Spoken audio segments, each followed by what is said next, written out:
Bapak Kepala Sekolah yang kami hormati, kemudian Ibu calon Ibu Guru Penggerak, Ibu Perliati SPD yang hormati, seluruh rekan guru dan personil SDN keluarga. Alhamdulillah pagi ini kita masih diberi kesempatan untuk menghadiri acara yang bertemakan destinasi budaya politik atau penguatan senjata dari calon guru penggerak angkatan 10 yaitu Ibu Perliati SPD.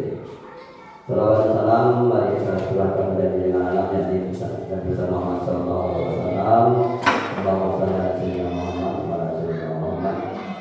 Dan ini kita akan melaksanakan yaitu tentang penyebaran budaya positif yang disampaikan oleh calon guru penggerak Ibu Perliati.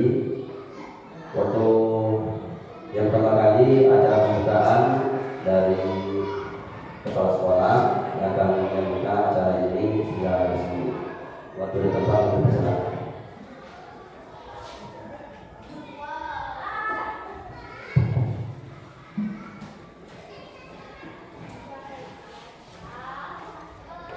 Bismillahirrahmanirrahim. Assalamualaikum warahmatullahi wabarakatuh. Alhamdulillah,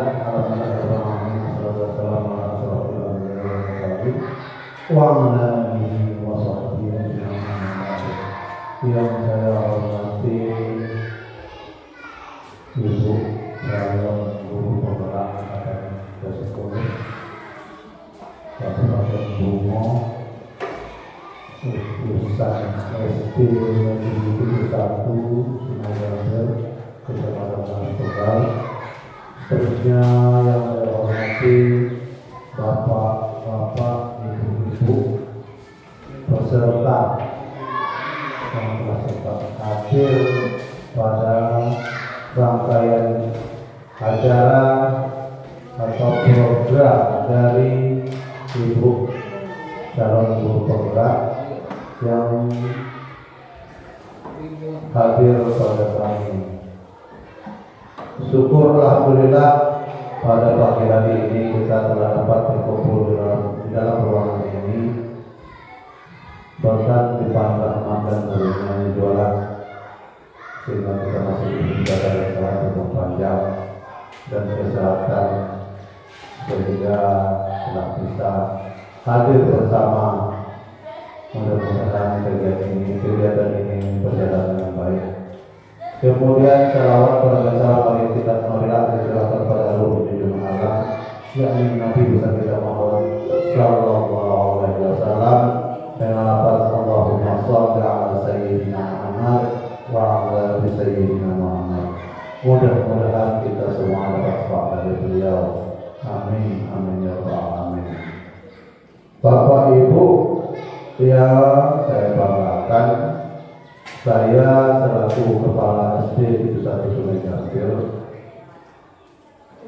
merasa berbesar hati dengan adanya calon guru penggerak angkatan 10 dari SD di Satu Sungai Gambir ini. Mudah-mudahan Bapak Ibu semua, khusus untuk guru-guru SD di Satu Sungai Gambir, termotivasi dengan kegiatan ini dan punya minat ke depan untuk ikut calon guru penggerak. Program ini adalah program dari pemerintah. Untuk itu jadilah momen ini sebagai pemacu untuk yang lain.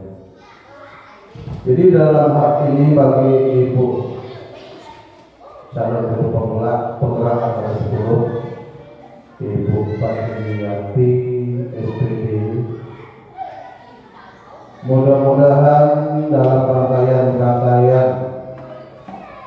dari tugas yang diberi dari sudah terstruktur di dalam guru penggerak, ikutilah dengan baik, laksanakan dengan baik.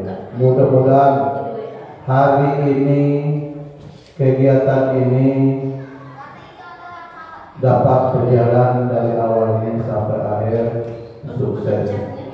Kami sebagai kepala sekolah sangat mendukung kegiatan ini. Mungkin cuma itu yang dapat saya sampaikan.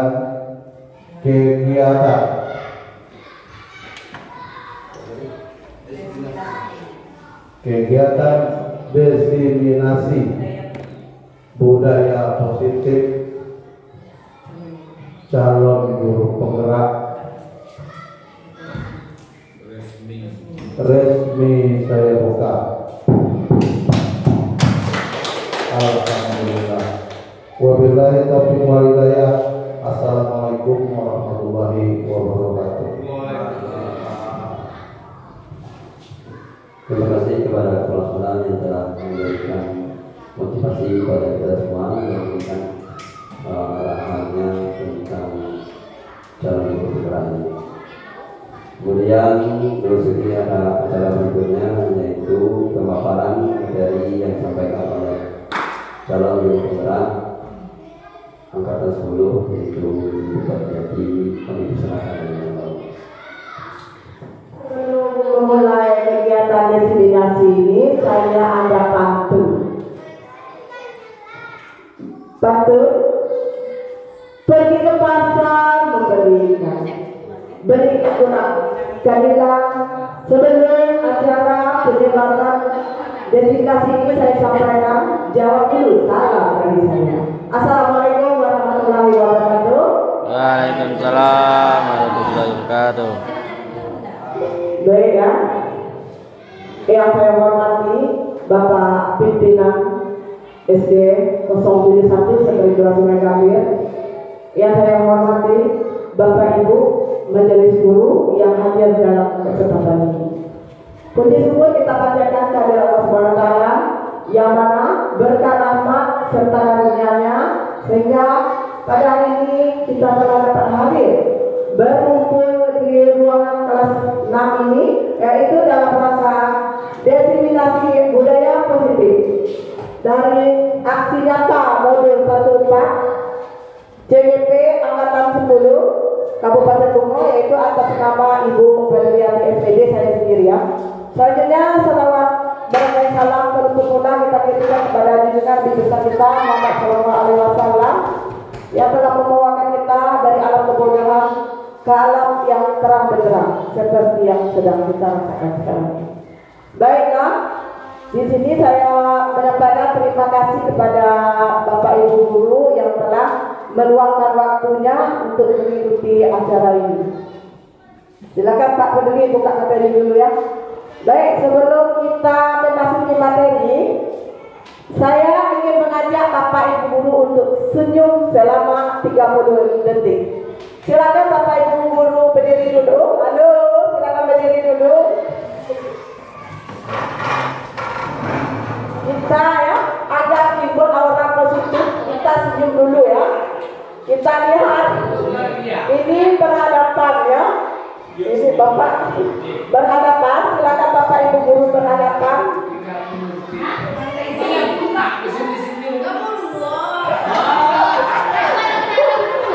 Ya, agar kita ini ada ini ya, berdiri dari saya. Silakan kalian berdiri, lihat kawan yang di sebelahnya. Coba lihat. Jadi itu bukan benak tapi hukum. Nah, ayo mulai silakan lihat yang benar, senyum dulu, ayo senyum ya. Coba lihat jangan ada yang keluar gigi dulu ya. Ya, mulai hitung yang pertama dulu. 1, 2, 3.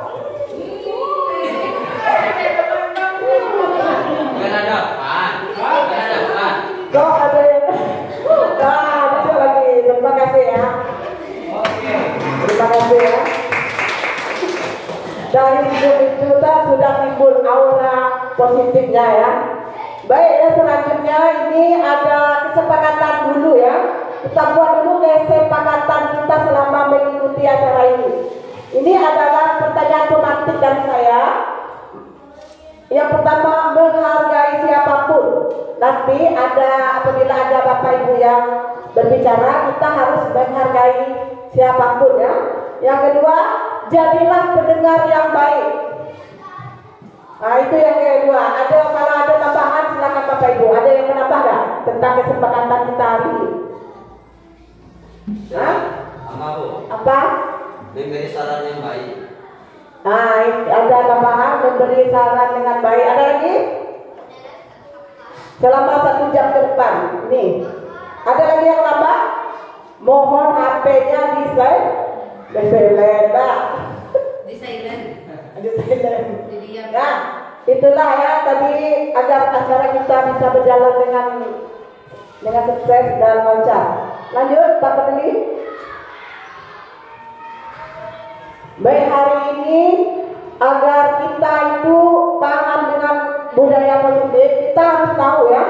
Jadi sebagai seorang guru itu, sebagai guru yang baik, kita itu bertujuan untuk mewujudkan budaya positif di sekolah. Budaya positif tersebut ini dapat kita terapkan dengan menjalankan konsep-konsep. Ada 6 konsep yang harus kita terapkan. Yang pertama ada disiplin positif. Yang kedua ada motivasi perilaku manusia. Yang ketiga membuat keyakinan kelas atau keyakinan sekolah. Yang keempat kita memenuhi kebutuhan dasar manusia. Yang kelima, posisi kontrol restitusi. Jadi ini adalah 6 konsep yang harus kita terapkan supaya budaya positif itu ada di sekolah. Baik, kita masuk yang pertama dulu, disiplin positif.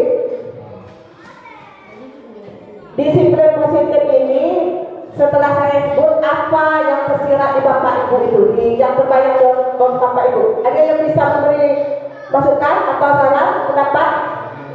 Coba lagi. Setelah saya sebut budaya positif itu, disiplin positif, apa yang tersirat di Bapak? Silakan Bapak. Cepat waktu.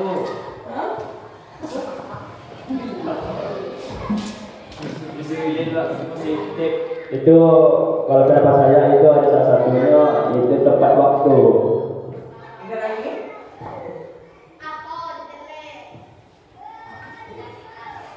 Jadi menurut Bapak Ju, yang tersirat di pemikirannya disiplin positif itu adalah tepat waktu.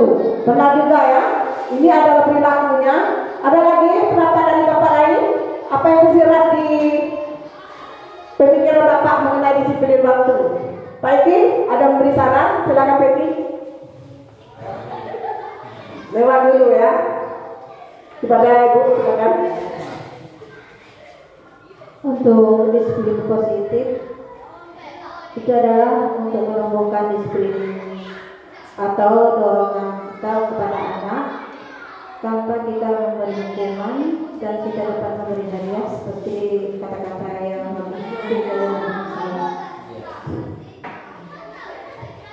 beri aplaus untuk Ibu dan Bapak ya berdua tadi yang telah memaparkan itu tentang apa yang dipikirannya mengenai budaya positif. Jadi yang disampaikan benar ya.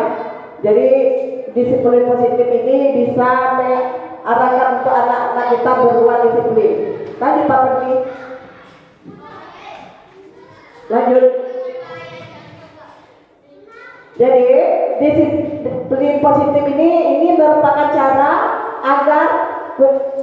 untuk menerapkan disiplin dengan cara mengajarkan anak dia agar bertanggung jawab dan menumbuhkan kesadaran diri berdasarkan nilai-nilai kebajikan. Itulah yang dinamakan dengan disiplin. Itu cara bagaimana menerapkan disiplin itu, mengajarkan anak itu agar dia bertanggung jawab untuk menumbuhkan dirinya berdasarkan nilai-nilai kebajikan. Nilai kebajikan itu apa yang terbayang di otak Bapak atau pemikiran Bapak tentang nilai kebajikan di sekolah? Ada yang bisa memberi tanggapan? Nilai kebajikan boleh senyum, apa lagi? Sapa. Hah? Tentang tepat waktu, itu nilai-nilai pendidikan ya. Jadi bagaimana cara kita menerapkan nilai-nilai itu? Itulah namanya disiplin positif. Lanjut Pak. Selanjutnya, tujuan disiplin positif ini agar lebih dapat siswa itu mengontrol diri dalam melakukan segala tindakan. Jadi dengan adanya tujuan disiplin itu agar murid kita itu bisa dia mengontrol diri dari apa yang dia lakukan ya. Lanjut, disiplin ini juga bisa membuat murid yaitu untuk memahami dan menyadari berdasarkan motivasi internal, bukan akibat paksaan, pujian ataupun hukuman. Seperti ini ya Bapak Ibu, anak itu datang ke sekolah, dia itu bukan dipaksa, bukan mendapatkan pujian atau dia tidak takut kena hukuman. Jadi dia itu berasal dari internal, dari hatinya, dari batinnya, dari pemikirannya, dari hati nurani. Dia datang ke sekolah itu untuk tujuan untuk belajar. Jadi nilai-nilai kebajikan dalam disiplin positif ini sudah terkapar ke dalam profil pelajar Pancasila. Salah satunya ini ya, sesuai dengan kurikulum Merdeka, yaitu ada silakan Pak, nilai profil Pancasila. Misalnya beriman dan bertakwa kepada Tuhan Yang Maha Esa, mandiri, berkebinekaan global, bergotong royong, kreatif, dan kenalar kritis. Jadi nilai-nilai yang tadi ada ya, yang termasuk misalnya sapa tadi masuk ke mana? Sapa tadi masuk ke wilayah mana di profil Pancasila ini?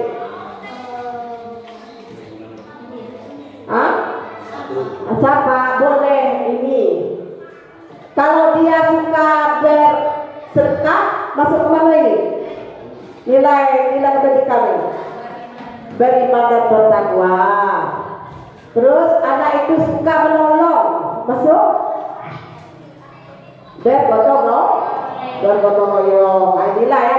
Semua nilai kebajikan tadi yang diterapkan di sekolah sudah ada di profil pelajar Pancasila. Dari penelitian saya ada yang bisa memberi pendapat atau menemukan di kelas-kelasnya ada anak yang menerapkan nilai itu. Silakan Bapak Ibu, ada yang bisa memberi pendapat?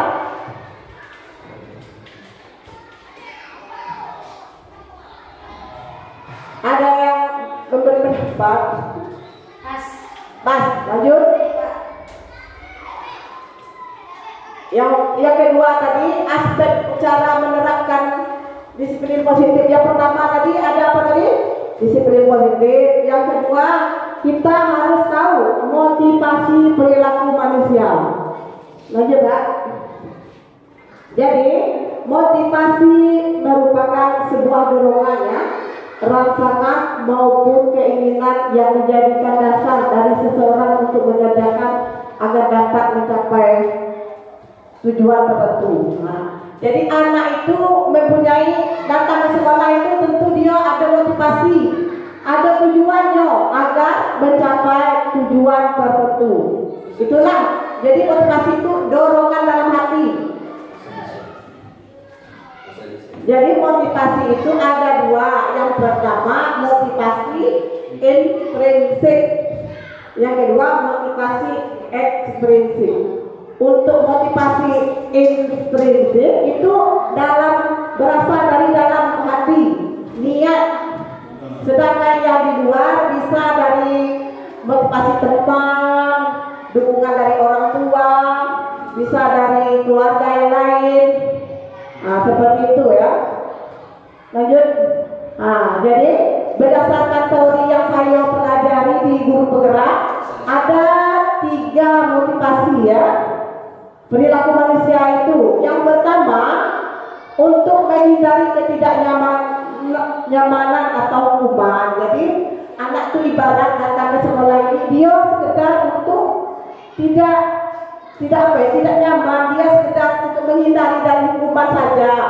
Termasuk kita guru ini datang ke sekolah cuma Pak, tidak nyaman, tapi sekedar menghindari dari hukuman. Itu ya. Itu dinamakan motivasi dari luar, eksternal. Yang kedua itu sekedar mendapatkan imbalan atau penghargaan dari orang lain. Termasuk juga guru saya Pak, datang ke sekolah itu misalnya dia itu ingin dihargai, tapi tidak dari hatinya datang ke sekolah, sekedar mengharap nilai poin terbaik dari bapak. Seperti itu ya. Seperti anak juga datang ke sekolah, dia cuma datang itu menghargai kita sebagai gurunya. Itu motivasi dari luar. Yang ketiga, untuk menjadikan orang yang mereka inginkan dan menghargai diri sendiri dengan nilai-nilai yang percaya. Itu dari dalam hati nurani. Jadi sebatas ini ada Bapak Ibu yang mau memberi pendapat tentang apa motivasi?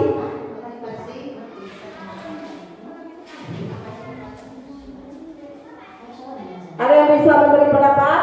Silakan kepada Bapak Ibu. Bapak Basona.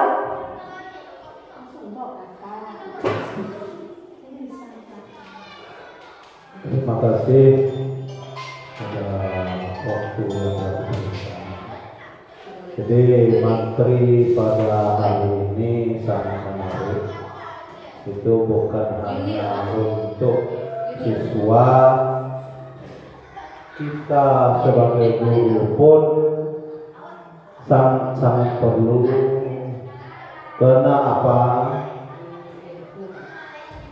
Kita datang ke sekolah ini kuncinya adalah niat. Segala sesuatu perbuatan kita di atas dunia ini adalah niat. Begitu juga anak. Jadi di dalam hal ini tentu ciptakanlah dengan anak itu bagaimana senang, gembira untuk datang ke sekolah, untuk hadir belajar, ikut belajar dalam kelas itu. Jadi suasana seperti itu tolonglah sama-sama kita ciptakan, sehingga dia merasa apabila begitu pagi hari buru-buru bangun, makan, langsung sekolah, dalam hati itu tanpa ada dorongan, memang dia punya niat. Artinya diberilah pendekatan, kemudian diberilah sanjungan, sehingga anak tidak punya niat untuk tidak hadir atau izin atau apa kecuali sakit. Artinya ciptakan lingkungan sekolah itu ramah, hati anak-anak aman.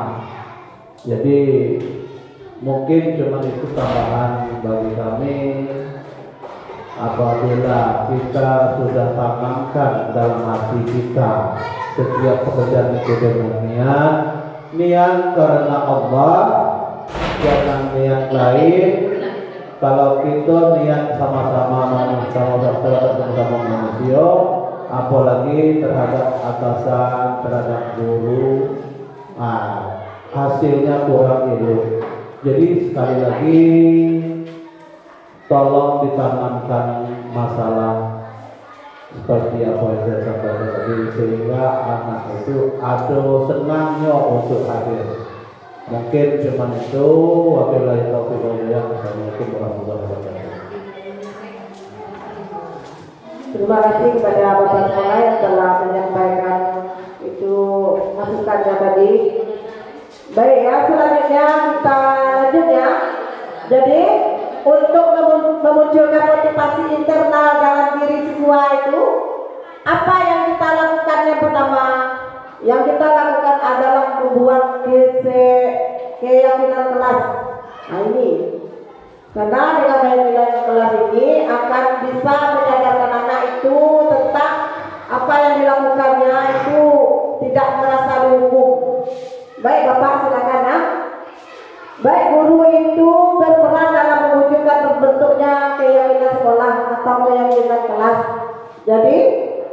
dalam keyakinan kelas itu kita harus sepakat dengan siswa agar terciptanya keyakinan kelas yang bisa dipatuhi oleh siswa. Silakan Bapak putar video untuk lebih memahami. Saya sudah membuat keyakinan kelas. Bahasanya itu harus ada kata positifnya. Silakan Bapak putar dulu videonya, Pak.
Penyesalan.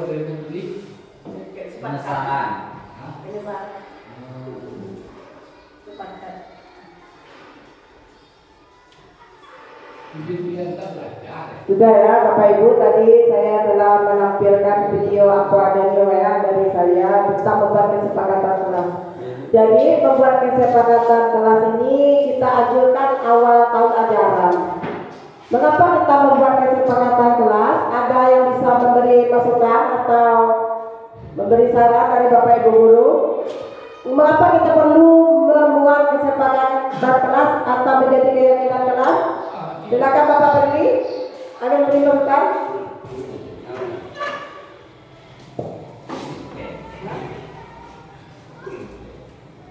Silakan Ibu Mega, ada yang beri masukan? Kenapa perlu menerapkan kesepakatan? Karena kalau di awal kita membuat kesepakatan agar pembelajaran berikutnya itu lebih disiplin, lebih teratur dan lebih mandiri. Terima kasih.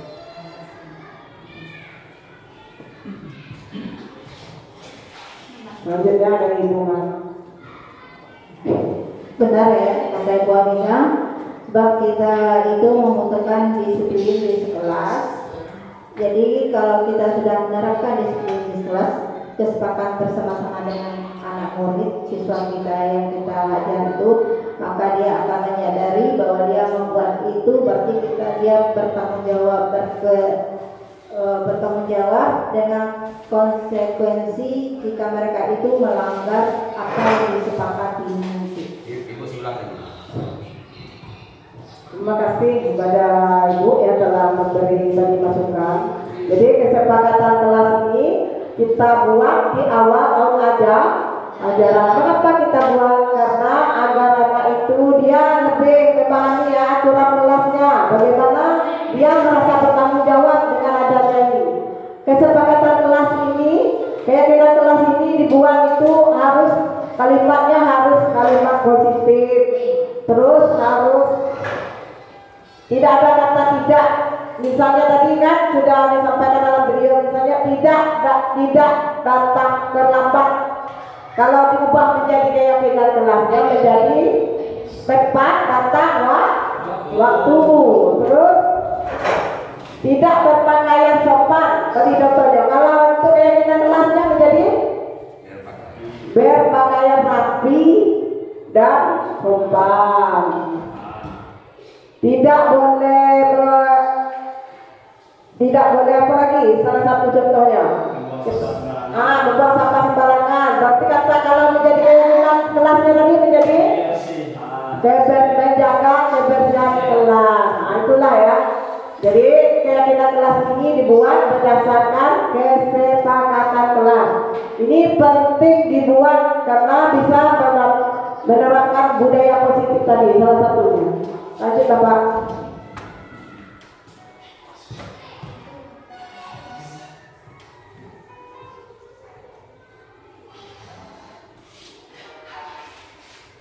Ya, sebelum kita lanjut ke 3 materi tadi, 3 materi kan sudah ada 3 lagi yang akan saya sampaikan, yang akan saya paparkan. Ice breaking dulu. Ice breaking ya Pak.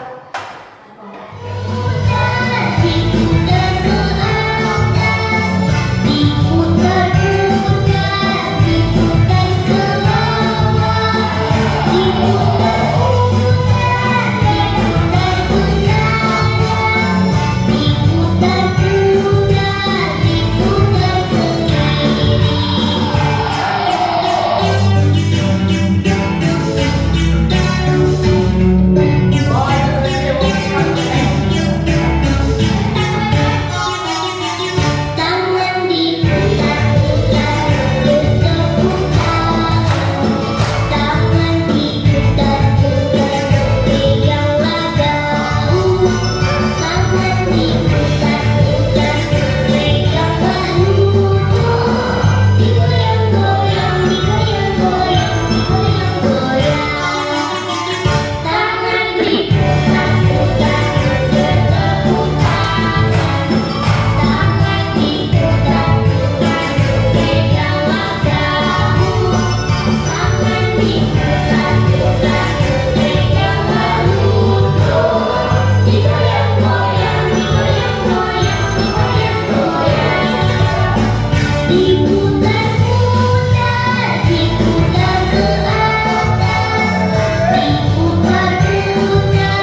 Silakan Bapak Ibu kembali.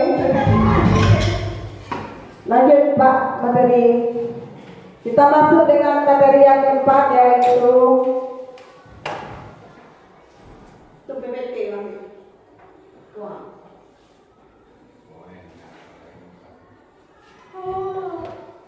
Yang kemarin juga ada saya dulu. Ada ya? Pada akhirnya kelas lah.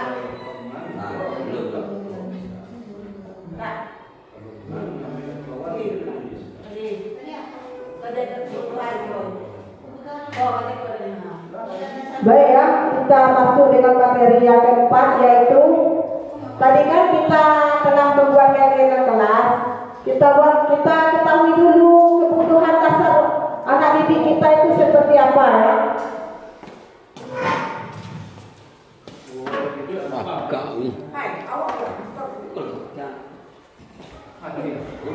Setelah kita membuat keyakinan kelas, jadi langkah yang konsep yang selanjutnya kita terapkan, kita harus memahami kebutuhan dasar anak kita itu seperti apa.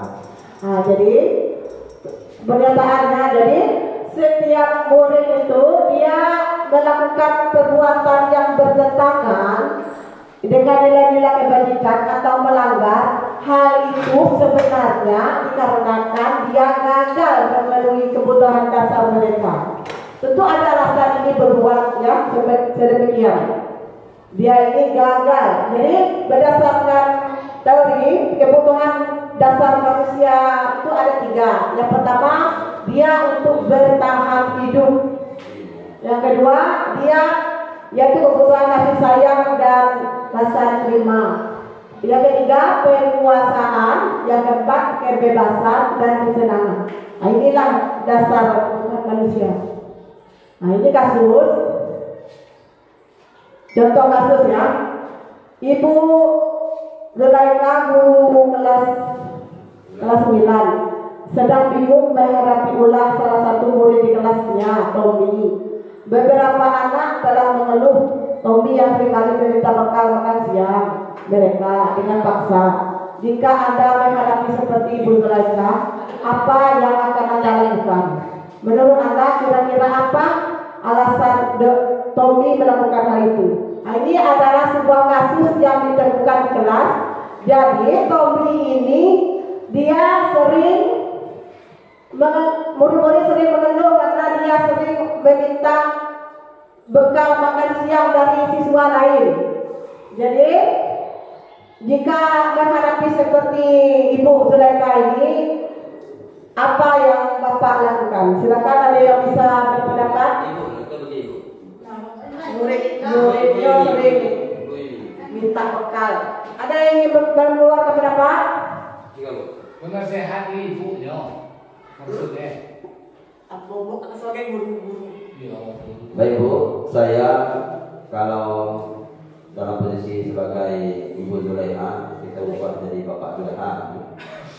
Yang pertama kali saya akan menanyakan kenapa Tommy berperilaku seperti itu. Yang kedua akan menanyakan Tommy apakah memang belum makan di rumahnya.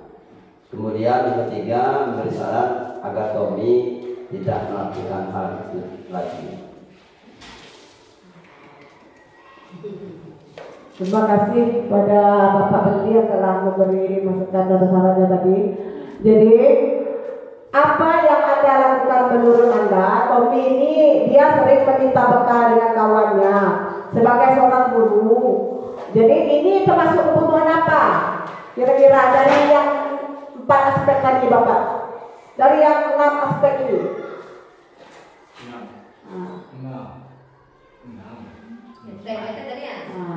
Karena dia meminta bekal tadi ya. Apakah yang nomor 1 untuk bertahan hidup, atau kasih sayang, atau penguasaan, atau kebebasan, atau kesenangan? Mas, dia ini tidak ada bekal. Kalau pendapat, ada yang bisa berpendapat? Tadi pertanyaan tidak makan ada mati. Kita buka dulu Bapak Menteri. Yang ini Pak. Kita lihat ya. Alasan satunya, ini ada alasannya. Karena dia lapar, orang tuanya tidak membawakan bekal makan siang, maka yang tepat adalah kebutuhan untuk bertahan di hidup yang nomor satu. Kalau yang alasan yang kedua, silakan Bapak ini. Untuk yang kedua ini, alasan yang kedua, bawah. Ini berarti karena dia lapar, jadi dia ingin bertahan hidup, masuk dengan dasar kebutuhan satu. Kebutuhan dua, ini yang kedua, karena dia Tommy kan tidak ada kawan jadinya, karena kawan sembuh. Karena dia merasa senang teman menjadi memperhatikan dia, ini alasan Tommy. Ketika temannya melaporkan tindakan itu pada gurunya dan gurunya memberitahu orang tuanya sehingga orang tuanya jadi memperhatikan dia, maka kebutuhan dasar yang diberi Tommy adalah kebutuhan akan kasih sayang dan rasa diterima. Jadi nanti guru dia ini memanggil Tommy, maka gurunya tersebut akan menyampaikan kepada orang tuanya bagaimana Tommy ini kenapa tidak berbekal. Jadi otomatis Tommy ini masuk dengan kebutuhan akan kasih sayang kurang dari orang tuanya. Yang alasan yang ketiga, karena temannya jadi takut dengan dia dan menuruti keinginannya, maka sebetulnya Tommy sedang berusaha memenuhi kebutuhan dasarnya akan kekuasaan. Oke. Jadi ini yang alasan yang keempatnya, karena dia merasa bosan dengan makanannya yang bawa ibunya dari rumah, karena ibunya selalu bawa bekal yang sama. Oleh karena itu dia ingin mencoba makanan teman-temannya yang beraneka ragam. Maka Tommy sedang berusaha memenuhi kebutuhannya akan kebebasan. Ini alasan yang keempat tadi, dia sering ingin makan itu mencoba makanan lain. Yang pertama tadi, kembali yang satu Pak. Alasan satu tadi, ada yang satu mana Pak? Pak. Kalau yang satu, kita sebagai gurunya apa yang kita lakukan? Dari sebagai ibu mereka apa yang kita lakukan, yaitu kita boleh menyisihkan atau sedekah ke Tommy tadi. Ya boleh kita, Tommy tak jajan, bukan 2.000, 1.000 lah. Karena dia ingin bertahan hidup tadi. Itu tiap hari kita kasihkan ibu 5.000 saja. Itu salah kata sedekah itu. Lanjut. Yang kedua, ini apa yang kita lakukan agar yang kedua ini. Nah ini kebutuhan kasih sayang. Bagaimana pendapat Bapak Ibu sebagai seorang guru, apa yang Bapak lakukan dalam menghadapi masalah Tommy tadi? Dia ingin kurang kasih sayang. Pertama kita panggil anak itu, kita pendekatan secara individual. Kita tanya apa masalah anak. Nah itu ya langkahnya. Yang ketiga ini karena jadi takut dia dan untuk keinginan, maka sebetulnya Tommy berusaha, dia ingin kekuasaan. Kita letak dia jabatan di dalam kelas, apakah jadi keamanan atau ketua kelas. Nah ini yang langkah yang kita terapkan. Yang keempat, ini dia membawa bekal ini, yang maka Tommy berusaha untuk menjadikan kebebasan.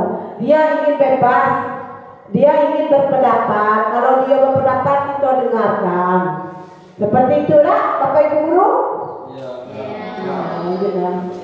Lanjut. Nah itulah tadi tentang dasar kebutuhan manusia ini. Kita masuk materi yang kelima lagi Bapak.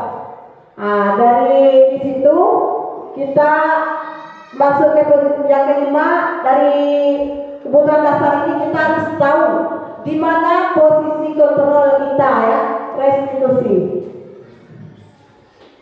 Apa yang tersirat di Bapak Ibu setelah saya menyebut posisi kontrol restitusi? Ada yang bisa memberi pendapat?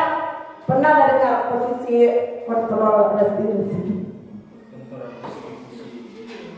Benar? Namanya pendapat.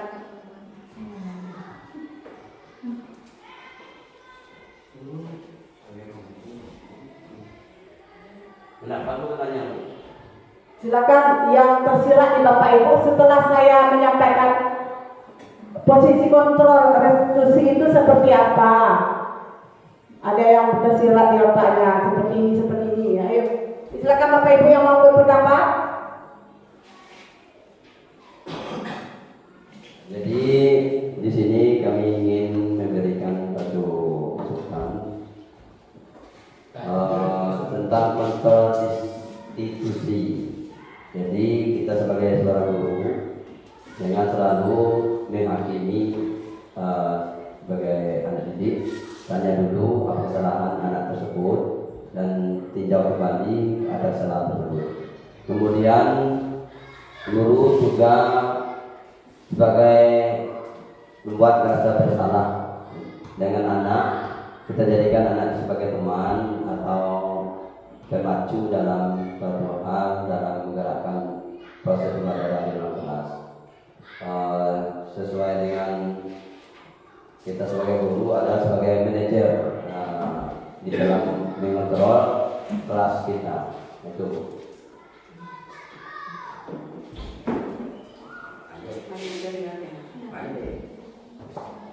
Terima kasih Bapak Pendiri atas masukannya tadi. Jadi guru itu harus menepati 5 posisi kontrol. Yang pertama, guru sebagai penghukum. Yang kedua, guru sebagai pembuat merasa bersalah. Yang ketiga, guru sebagai teman. Yang keempat, guru sebagai pemantau. Dan guru sebagai manajer. Kita lihat dulu tayangan video ini agar menampilkan kelima posisi kontrol ini. Silakan Bapak. Salam bahagia Ibu dan Bapak guru hebat. Dalam penerapan disiplin positif restitusi, salah satu program yang dikembangkan adalah 5 posisi kontrol. 5 posisi kontrol dalam restitusi adalah proses perjalanan seorang pendidik agar dapat mengenali dirinya. Pada video kali ini, kita akan membahas tentang 5 posisi kontrol yang dikembangkan oleh Diane Gosser dan contoh penerapannya.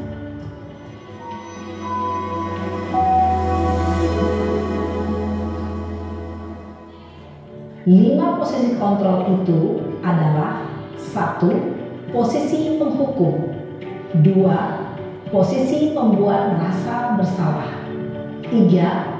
Posisi teman, 4. Posisi pemantau atau monitor, dan 5. Posisi manajer. Untuk lebih memahami kelima posisi tersebut, mari kita saksikan kasus Naren yang terlambat hadir. Naren! Sini kamu! Selamat pagi, Bu. Selalu terlambat. Kamu deh, pasti terlambat. Maaf, Bu. Saya... Apa? Apa coba? Alasan kamu apa lagi? Kapan sih kamu tidak terlambat? Malas sekali ya kamu jadi anak. Saya... Dasar pemalas. Gak kapok-kapok sih kamu. Sudah berapa kali terlambat? Sana, kamu keliling lapangan basket 2 kali. Kenapa saya harus keliling lapangan basket, Bu? Kenapa? Kamu melawan ibu. Berani-beraninya jawab. Sudah terlambat, masih berani jawab pula. Sekarang, keliling lapangan basket 5 kali sekalian. Biasa kok. Cepat. Pergi sana ke lapangan basket. Posisi penghukum biasanya berbicara dengan nada tinggi, menghardik, menunjuk-nunjuk, menyakiti, dan menyindir. Hukuman bisa berupa fisik maupun psikis. Ibu dan Bapak guru hebat, dampak yang terjadi pada murid ketika guru berada pada posisi penghukum adalah murid cenderung akan memberontak, bahkan menyimpan dendam.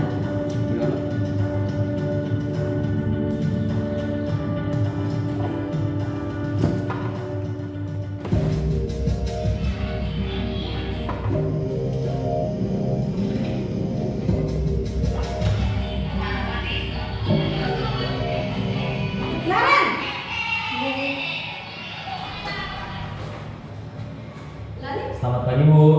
Naren, kamu kenapa terlambat lagi, nak?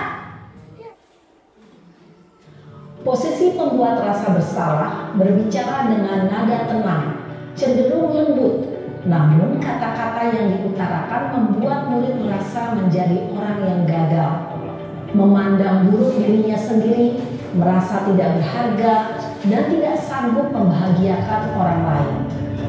Ketika guru mengambil posisi pembuat rasa bersalah, murid akan menganggap dirinya yang bersalah dan ia akan menyimpan emosi negatif tersebut di dalam dirinya.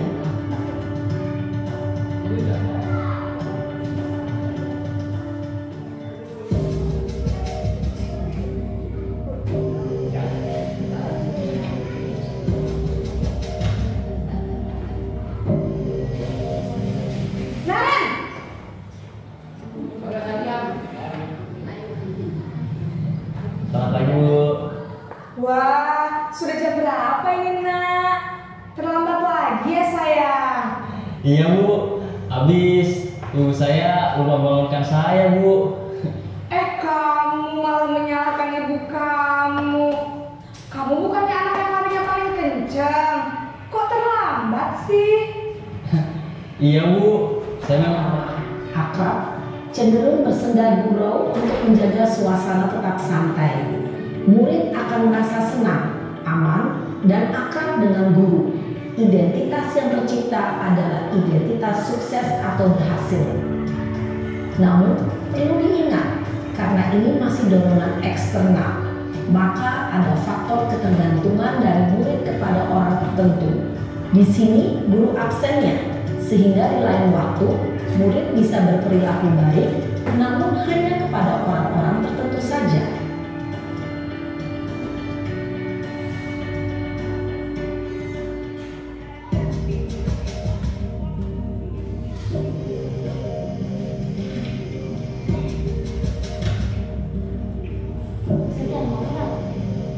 Naren!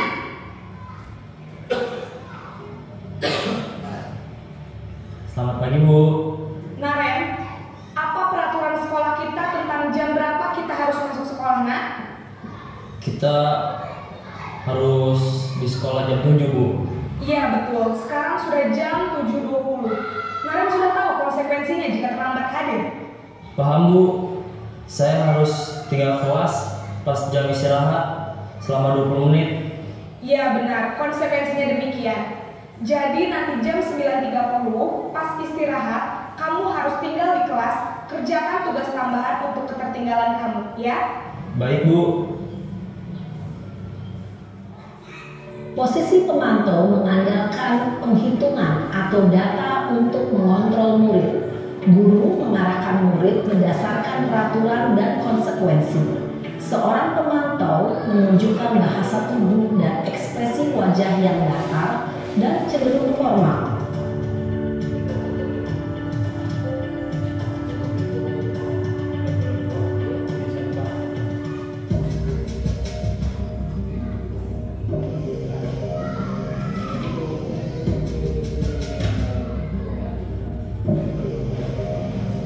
Naren!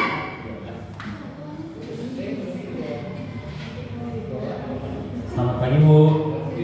Selamat pagi, Naren. Maaf, Bu. Saya terlambat. Iya, sekolah masuknya jam 7, sekarang sudah jam 7.20. Jadi sekarang bagaimana nih, Naren? Maaf, Bu. Saya lupa setel alarm saya semalam. Baiklah, menurut kamu, keyakinan sekolah yang mana yang perlu kamu tingkatkan? Menghargai diri sendiri dan orang lain mungkin, ya, Bu. Setuju. Jadi, apakah Naren meyakini prinsip saling menghormati tersebut? Iya, Bu. Saya meyakininya. Apakah Naren bersedia memperbaiki masalah keterlambatan ini? Bersedia, Bu. Bagaimana kamu akan perbaiki masalah keterlambatan ini? Saya akan coba untuk tidak lupa menyetel alarm saya, Bu. Baik, kalau Naren lupa menyetel alarm di rumah, ada orang yang kira-kira bisa bantu mengingatkan tidak? Ada, Bu. Kakak saya, Kak Emma. Ada lagi selain Kak Emma? Selain Kak Emma, ada ibu saya. Baik, jadi yang mengingatkan Kak Emma dan ibu kamu ya. Kira-kira akan mulai start alarm kapan nih Naren? Setelah pulang sekolah, akan segera saya lakukan. Baik, jadi Naren akan setel alarm untuk bangun besok pagi dan akan diingatkan oleh kakak dan ibu dan Naren ya. Ada lagi yang mungkin perlu dilakukan Naren? Agar tidak terlambat bangun lagi. Tidak ada, Bu. Baik Naren, terima kasih untuk kerjasama kamu. Sekarang kamu perlu kembali ke kelas untuk belajar. Baik, Bu. Terima kasih. Posisi manajer adalah posisi kontrol yang disarankan untuk membimbing murid memiliki sikap disiplin yang positif, yaitu murid yang mandiri, bertanggung jawab, dan dapat memecahkan masalah. Tujuan dari posisi ini adalah agar murid dapat berefleksi atas tindakannya.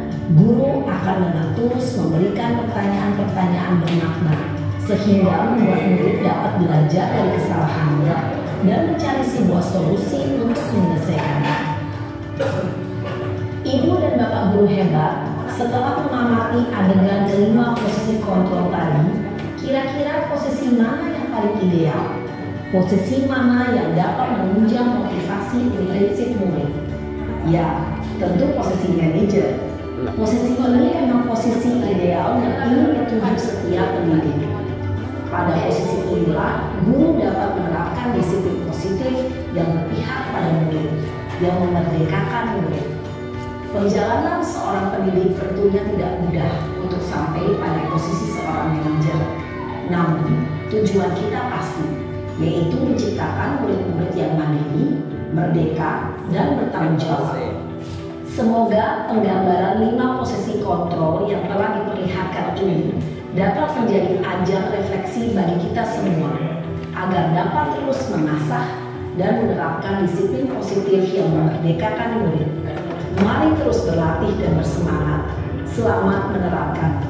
Salam dan bahagia Ibu dan Bapak Guru hebat.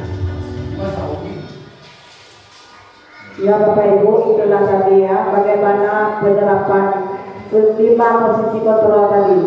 Jadi yang pertama tadi ada posisi kontrol, guru sebagai penghukum, guru sebagai pembuat merasa bersalah, guru sebagai teman, guru sebagai pemantau, guru sebagai manajer. Dari kelima posisi kontrol tadi, maka guru tersebut itu sebaiknya yang menggunakan posisi kontrol yang kelima tadi, yaitu guru sebagai manajer.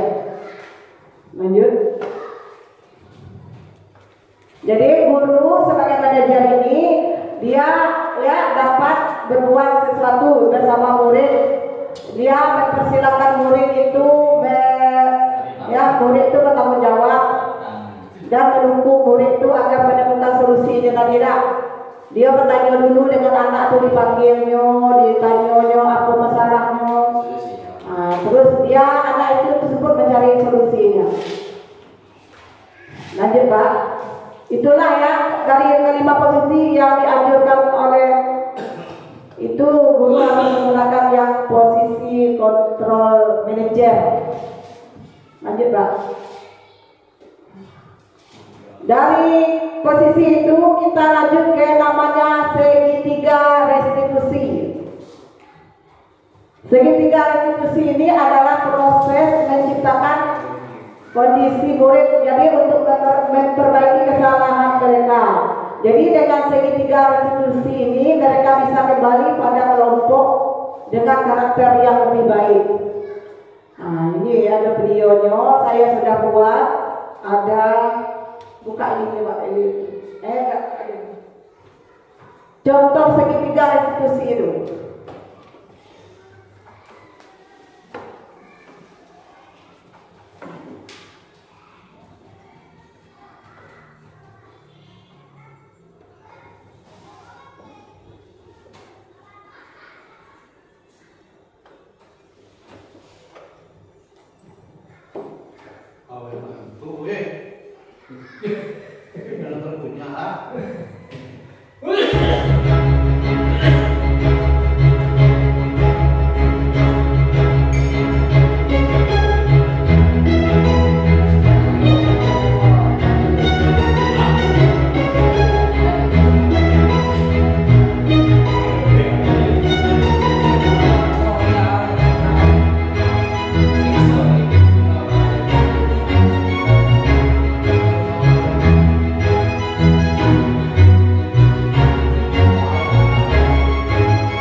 Ya, itulah tadi tentang praktek restitusi. Tadi yang pertama itu ada kasus Faizah, dia ini sering mengganggu teman waktu pembelajaran.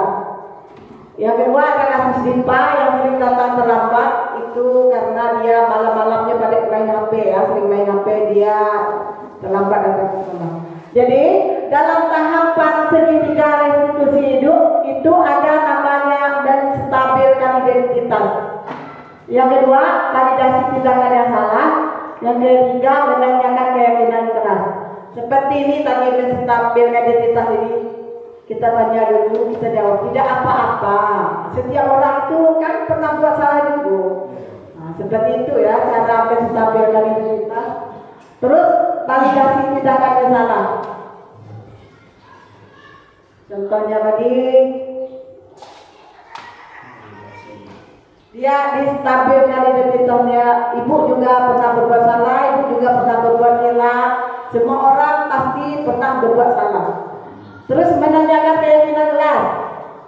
Kan di awal pengajaran kita kan sudah buat keyakinan kelas. Keyakinan kelas apa yang telah dilanggar? Misalnya tadi Bu, saya tidak disiplin, tidak tepat waktu datangnya Bu. Nah itu. Itulah 3 tahapan yang tadi harus di posisi yang kontrol tadi kita harus menerapkan itu 3 tahapan dalam segitiga restitusi ini. Selanjutnya menstabilkan identitas tadi ini dilakukan berdasarkan prinsip bahwa membuat kesalahan itu bagian dari proses pembelajaran yang nantinya akan menggeserkan identitas gagal ke arah identitas sukses. Terus ada juga berbuat salah itu hal yang manusiawi seperti tadi yang nanya kan. Itu setiap orang ada kita tentu berbuat salah itu merupakan hal yang manusiawi. Tidak ada manusia yang sempurna. Terus kita pasti menyelesaikan masalah ini. Bapak ibu tidak tertarik untuk mencari tahu. Misalnya ibu tidak tertarik untuk mencari tahu siapa yang salah, siapa yang benar. Kalau kamu menyalahkan diri kamu sendiri, ya apakah kamu bersikap baik pada dirimu sendiri? Kita bertanya dengan anak tersebut. Itu adalah dalam kegiatan menstabilkan identitas dalam segitiga. Lanjut Kak. Sedangkan untuk validasi tindakan yang salah itu adalah dia ini dilakukan berdasarkan prinsip bahwa setiap perilaku berupaya memenuhi suatu kebutuhan tertentu. Jadi sehingga guru atau orang tua akan bergeser dari pemikiran stimulusnya menjadi proaktif serta akan mengenai dan mengakui kebutuhan anak. Lanjut. Jadi validasi tindakan salah ini dilakukan juga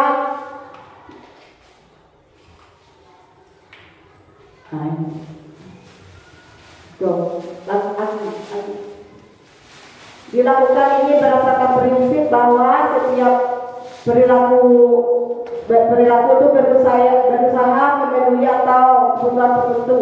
Jadi guru atau orang tua dia akan bergeser dari pemikiran stimulusnya menjadi proaktif serta lebih mengenali dan mengakui kebutuhan murid atau anaknya. Ini adalah validasi tindakan yang salah. Misalnya kita bertanya ya, kamu pasti punya alasan mengapa kamu melakukan itu. Nah itu validasi tindakan yang salah. Apa yang penting bagi kamu? Kamu boleh tetap berusaha menjaga sikap itu, tapi tambahkan sikap yang lain. Maukah kamu belajar cara lain untuk mendapatkan yang kamu butuhkan tanpa tes? Selanjutnya validasi yang ketiga, kita menanyakan keyakinan kelas.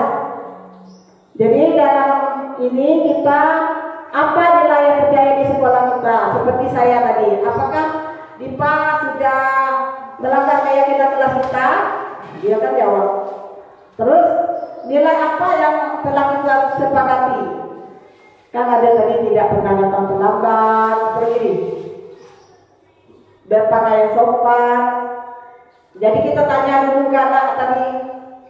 Terus kamu ingin jadi anak seperti apa untuk kedepannya?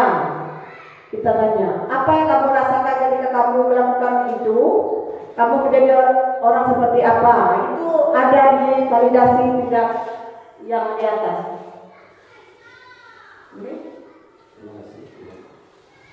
Itulah tadi materi. Ada masukan dari materi yang saya sampaikan?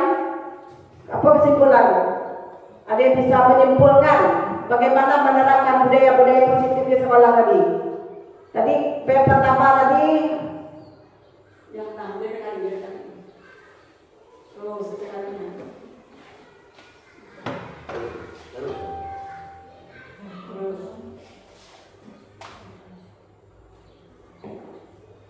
ada yang bisa menyimpulkan untuk kegiatan hari ini? Dari yang disampaikan kan, ada yang diberi masukan, saran atau pendapat? Ya, silakan Bapak.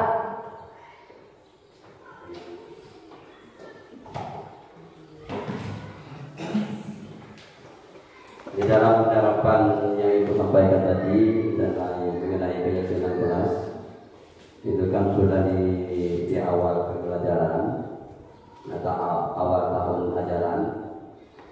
Jadi kita sudah memiliki kesempatan bersama dengan murid atau anak kita dalam satu kelas. Dalam hal tersebut kita kan memiliki peraturan di kelas yang kita sepakati bersama. Kemudian dalam hal itu kami juga menyarankan bahwa kita ini umat masyarakat atau penduduk di Indonesia ini mayoritas kan penduduk Islam. Jikalau dalam satu kelas itu tidak ada agama yang lain atau berkaitan dengan ras, satu kesatuan atau agama Islam, itu boleh ditambahkan juga Bu tentang ketuhanan yang Maha Esa yang sama tadi, meyakini adanya ketuhanan, nilai beriman tadi, ketakwaan. Maksud kami di sini yaitu menambahkan jika ada hal yang terlambat atau tidak sesuai peraturan yang berlaku, itu boleh kita masukkan etika Islam di dalamnya Bu. Kemudian jika anak tersebut sudah melaksanakan dalam rukun Islam itu akan ada sholat. Jadi kalau sholat subuh berarti anak tersebut tidak akan terlambat datang ke sholat. Sudah itu masalah bekal tadi Bu. Kita terangkan kepada, mungkin terlebih dulu kita memberikan masukan pada orang tuanya agar menyiapkan bekal-bekalnya baik secara fisik maupun bekal materialnya untuk kelancaran waktu belajar itu. Terima kasih. Assalamualaikum warahmatullahi wabarakatuh. Waalaikumsalam.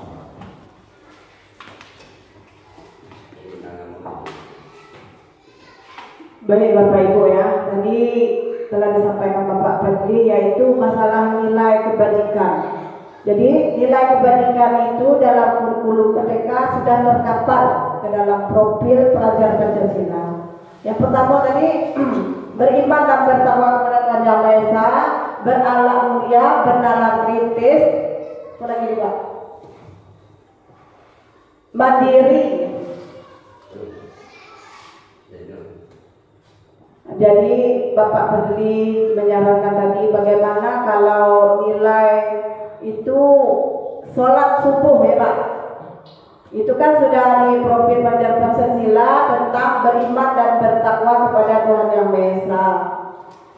Jadi kita anjurkan anak kita supaya sholat subuh di pagi hari supaya datangnya atau bangun paginya tidak terlambat. Jadi diadakan kegiatan sholat subuh.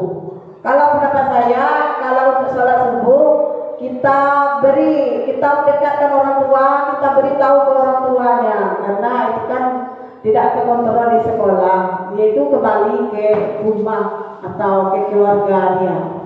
Seperti Bapak Fadli. Ada lagi yang memberi pertanyaan?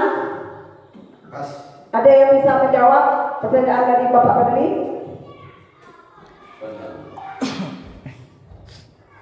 Baik, dari penyampaian yang saya tadi kan ada 6 ya. Intinya kita seorang guru itu harus menerapkan budaya positif. Yang kita lakukan yang pertama tadi dengan cara menerapkan budaya positif. Kita harus menerapkan disiplin positif dulu kepada anak. Yang terus kita pahami dulu bagaimana motivasi anak itu untuk anak tersebut. Karena motivasi perilaku manusia ini ada 3. Kita pahami dulu yang ketiganya. Selanjutnya kita buat keyakinan kelas. Keyakinan kelas itu dibuat pada tahun ajaran baru. Yang pertama, keyakinan kelas itu kalimatnya harus bersifat positif. Jadi nanti buatlah yang tahun ajaran baru, nanti buatlah setiap kelas masing-masing supaya anak ini mengingat apa yang dilakukannya agar budaya positifnya terjaga ya, terlaksana. Selanjutnya kita harus tahu di mana posisi kontrol kita Yang pertama tadi ada sebagai penghukum, ada sebagai kan yang posisi kontrol yang keenam yaitu guru sebagai manajer. Karena di sana sudah terpapar bagaimana tindakan-tindakan yang kita lakukan dalam menangani permasalahan anak. Dari posisi kontrol maka kita harus menerapkan namanya segitiga restitusi. Segitiga restitusi tadi ada 3 tindakan yang kita lakukan tadi. Yang pertama kita ada validasi menstabilkan diri kita, ada validasi tindakan yang salah, ada menanyakan keyakinan kelas. Jadi apabila kita menerapkan yang saya papar ini, insya Allah budaya positif kita akan ada atau akan dilaksanakan secara baik. Jadi intinya kesimpulan dari kegiatan ini yaitu kita diharapkan seluruh warga sekolah itu secara internal di dalam menerapkan budaya positif. Jadi sebelum saya menutup, ada yang ingin berpendapat? Bagaimana? Bapak Ibu? Pas. Baik, selanjutnya kepala sekolah ada yang ingin berpendapat? Jadi demikianlah untuk kegiatan inspirasi kita pada hari ini. Saya akhiri, saya tutup dengan wabillahi taufiq wal hidayah. Assalamualaikum warahmatullahi wabarakatuh.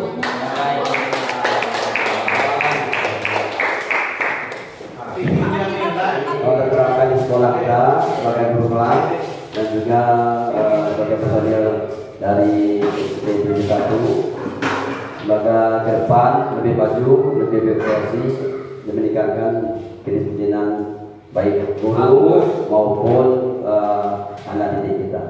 Demikian dari kami, atas kesalahannya mohon maaf. Bila taufiq saya, wassalamualaikum warahmatullahi wabarakatuh. Waalaikumsalam warahmatullahi wabarakatuh.